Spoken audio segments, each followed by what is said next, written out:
తీవ్రతను కూడా గుండెల నిండా పెట్టుకుని మనసులో నవ్వుతో చక్కగా మాట్లాడుతున్న అధికార ప్రతినిధులు నాకు అందరూ తెలుసు. మా రాయపాటి అరుణం కానీ ఈ తిరుపతి నుంచి వచ్చే మా తిరుత్తని వేణుగోపాల్కి పోటీగా ఆడసింహం ఒకటి ఉంటుంది. ఇలాంటి వాళ్ళందరినీ చూసిన తర్వాత వాళ్ళందరూ ఏమైపోయారు, మా తాతన చెట్టు నాగేంద్ర వీళ్ళందరినీ చూస్తే చిన్న చిన్న లేత కజ్జికాయలు అన్నీ వస్తున్నాయి ఇప్పుడు. అంటే 10 ఏళ్ళ శ్రమ మాతో పాటు అరంగేట్రం చేసి చక్కగా మాట్లాడి స్థాయి ఎదిగిన తర్వాత ఇప్పుడు వాళ్ళు పనికి రావట్లే. ఎందుకంటే కొత్త టైపు ట్రైనింగ్ ఇవ్వాలి. ఈయనకే ట్రైనింగ్ లేదు.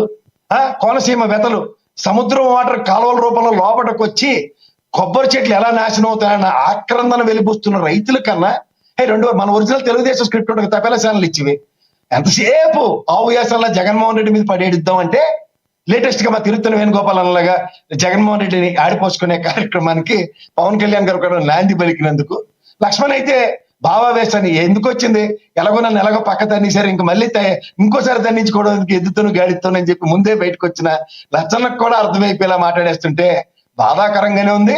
అండ్ ఒక పక్కన ఎందుకు వెళ్ళినట్టంటే కరెక్ట్ గా జగన్మోహన్ రెడ్డి వెళ్ళాడు, జనాదరణ వచ్చిందంటే నువ్వు నేను ఒకటే, నాకు ఎంతమంది జనాలు వస్తారు, అల్లప్పుడు నువ్వు పరదలు కట్టుకున్నావు కదా నేను కట్టుకుంటా. ప్రసాద్ గారు దీనికి దబాయింపోటీ మాకు ప్రసాద్ గారు మిమ్మల్ని ఒకటి అడుగుదాం అనుకుంటున్నా. మీరు వ్యంగ్యాస్త్రాలు చెలోక్తులు బాగా విసురుతారు, ఈరోజు నవ్వులు పూయించారు, ఎస్ కరెక్టే. కానీ నేను అనకూడదు మిమ్మల్ని ఒక ఛానల్లో ఉన్న ఈశ్వర్ గారు అనే ఒక ఆయన్ని మీరు చేసినంత కామెడీ బెస్ట్గా 2029లో ఎవరు అంత కామెడీ పండించలా కాదంటారా మీరు? అంటే మీరు నన్ను డిబేట్కి పిలిచారు, నేను కామెడీ పండిస్తాను లేదంటే సినిమా రోల్స్ సినిమా డిబేట్లు ఏమైనా పెడితే నేను కామెడీ చేస్తాను లేదు తెలుస్తుంది, అందుకని ఇంకేం లేదు. నేను కామెడీ చేయడానికి డిబేట్లు వాస్తవాలు ఎలా ఉంటాయంటే కొంచెం కటువుగానే ఉంటాయి. అంటే మీకు లేదు మీరు గతంలో సోషల్ మీడియాలో మీరు కానీ ఈశ్వర్ గారు కానీ బాగా ట్రోల్ అయ్యారు ఇలాంటి విషయాల్లో. కానీ మీరు దాన్ని భలే లైట్గా తీసుకున్నారు. ఈ రోజు మీరు చెలోక్తులు అయితే బాగా విసిరారు. దాని గురించి చెప్తున్నాను, స్పోర్టివ్గా తీసుకున్నారు కదా, దాన్ని అడుగుతున్నాను నేను స్ఫూర్తిగా. నేను కూడా అదే చెప్తాను సార్, నిత్యం చచ్చేవాడికి చావేటని రోజు వస్తున్నవాడికి ఏం కష్టం ఉండదు. ఇవాళ డిబేట్ లో నేను ప్రసాద్ గారు చెలోక్తులు ఇచ్చినాడు కదా అని చెప్పి డిబేట్ చేయడం మీరు మానేరు కదా, అలాగే మేము కూడా చేత ఎలా ఉంటాయి ఏంటంటేనండి కొన్ని వాస్తవాలు దగ్గరగా ఉన్నప్పుడు దగ్గర తీసి మాట్లాడుతున్నప్పుడు అద్భుతాలు జరిగాయి అనుకోండి, వాస్తవాలు కనుమరుగు అయిపోతాయి. నన్ను ఈశ్వర్ని ట్రోల్ చేస్తారని చెప్పిన దానికి వాస్తవానికి దగ్గరగా పర్సంటేజ్ ఆఫ్ ఓట్ని బేస్ చేసుకుని మాట్లాడడం. కానీ ఆ మహా అద్భుతం ఎలక్షన్ కమిషన్ చేస్తే మా చేతిలో ఉంటుంది. 34,400 ఓట్లు ఎక్కడి నుంచి తెచ్చి ఓట్లు వేసారో ఒక నియోజకవర్గంలో మా దగ్గర లేనప్పుడు మేము కామెడీ బీసీలాగానే మిగులుతాం. 134,200 ఓట్లు ఒక్కొక్క పార్లమెంట్ నియోజకవర్గానికి ఎక్సెస్ ఓటింగ్ పడినప్పుడు మేము కామెడీగానే మిగులుతాం. ఆ ఓట్లు ఎక్కడి నుంచి వచ్చే సమాధానం చెప్పమంటే పెద్ద గీతకి చిన్న గీతగా 3,500 కోట్లు లెక్కర్స్ గా జరిగిందన్న సమాధానం అయితే కామెడీగా మేమైతే తీసుకోలేము. ఎందుకంటే చెలోక్తులు మీరు అనుకుంటున్నారేమో కానీ కడుపు రెండినప్పుడే అలా మీకు ఒక సినిమా ఉంటది సోమరావు గారిది, ఆయనేమో సూటు బూట్ వేసుకుని పక్కనేమో ఆయన ప్రభాకర్ గారు అంటారు, సార్ ఒక మంచి జోక్ చెప్పండి అంటే 2 నెలలు బట్టి మాకు జీతాలు లేవు సార్, సంవత్సరం బట్టి అని ఒక కోట్ వేసుకుని లోపల చింక్ బని వేసుకుని ఉంటాడు ఆయన. అలా ఉంటది. దీన్ని జోక్ తీసుకుంటున్నారో మేము కూడా అలాగే దాన్ని ఆ చింక్ బనీను పైన కోట్ వేసుకున్న ప్రభాకర్ రెడ్డి గారి డైలాగ్ జోక్లాగే తీసుకోవాల్సి వస్తుంది. అంచేత వాస్తవానికి వస్తే పవన్ కళ్యాణ్ గారికి వాస్తవ పరిస్థితుల మీద నిజంగా మొదటి రోజు ఆ అధికారులని కొంచెం చేతావని ఇస్తున్నప్పుడు ఒక రిపోర్ట్ ని బేస్ చేసుకుని మాట్లాడారు ఆయన. ఆ రిపోర్ట్ ని బేస్ చేసుకున్న దగ్గర శాంచ్యూటీ ఏంటంటే ఈ అకాల వర్షాలకి కూటమి ప్రభుత్వంలో డబుల్ ఇంజిన్ సర్కారని మమ్మల్ని ఒక ఇంజిన్ షంటింగ్ చేస్తే బంగాళాఖాతంలో పడిన ఈ రైతావలకి మొన్నే ఒక కమిటీ వచ్చి కూడా రైతుల దీనావస్థను మొత్తం రాష్ట్రం అంతా పర్యవేక్షించిన తర్వాత కూడా తక్షణ సాయం రూపాయి అందించినందుకు పవన్ కళ్యాణ్ గారి పర్యటన అద్భుతం అనే చెప్పాలి. తర్వాత నాకు కాదండి, నాకేమైనా అవసరం అయితే I know Amit Shah, I know Narendra Modi, ఏదైనా మేము మాట్లాడగలం అని చాలా బాగా చెప్పిన ఆయన కష్టం వాళ్ళ రాష్ట్రానికి వస్తే దమ్మిడి అడగలేని నిస్సహాయ. విజయనగరం జిల్లా పరిసర ప్రాంతాల్లో ఒక ఎమ్మెల్యే పిఏ గొంతుకులు పిసికి చంపేస్తారని వైఎస్ఆర్సీపీ వాళ్ళని ఓదరగొట్టడం కాదు, చేతనైతే అడిగి తొక్కి నారతీయమనండి.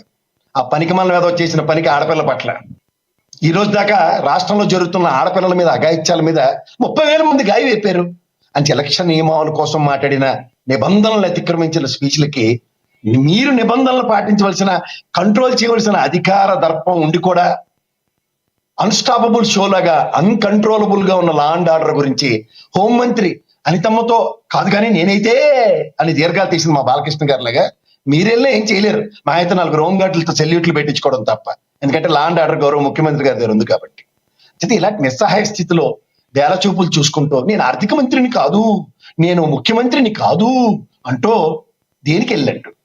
పిలవని పేరంటానికి, ఉనికిని చాటుకోవడానికి ఒక స్క్రిప్ట్ ఇస్తే వైఎస్ఆర్సీపీకి ధీటుగా మీరు కూడా జన జీవన స్రవంతిలోకి వెళ్తే జనాలు వచ్చే విధానానికి పరవశించిపోవాలని చెప్పి వెళ్ళినందుకైతే కృతజ్ఞతలు.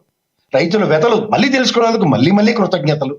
కానీ కేంద్ర ప్రభుత్వం నుంచి ఎంగిల్ చేత్తో కాకిని కూడా కొట్టించని దీనాస్థితికి మేమైతే ఏం చేయాలో విశ్లేషకులుగా మాకు అర్థం కావట్లేదు.